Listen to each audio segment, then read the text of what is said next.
Back to the Prime Minister now. He did appear moved when he was giving those speeches or giving those comments yesterday following yet another anti-Semitic attack in Sydney. What are your thoughts on that and perhaps what else could be done? Because he certainly moved a lot faster on this one than he had previous attempts. Well, it's too little too late, Pete. I mean, where was that emotion, where was that concern, where was that action 14 months ago when we had people chanting at the Sydney Opera House about Jews? Why did it take not one, not two, not three, but 4 fire bombings of the Jewish community before the Prime Minister realised maybe we have a problem here?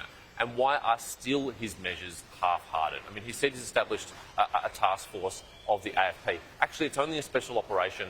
It's a routine thing for the AFP to do that. What we want is a permanent standing task force of all our national security, intelligence and law enforcement agents at the federal level, backed by serious funding and powers, and the ability to go back and review all the historical complaints over the last 14 months, and critically, the decisions not to proceed to prosecutions over the last 14 months. Yeah. Because people have broken the law in this country and there have been no consequences, so no wonder they are emboldened. Yeah, and despite those words, yesterday he didn't rule out preference deals with the Greens.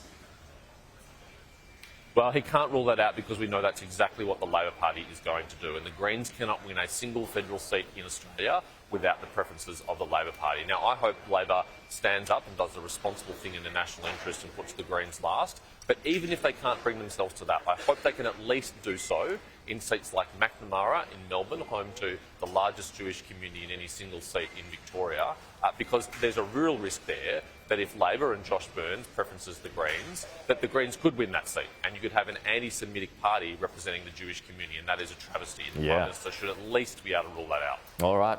Good to see you, James.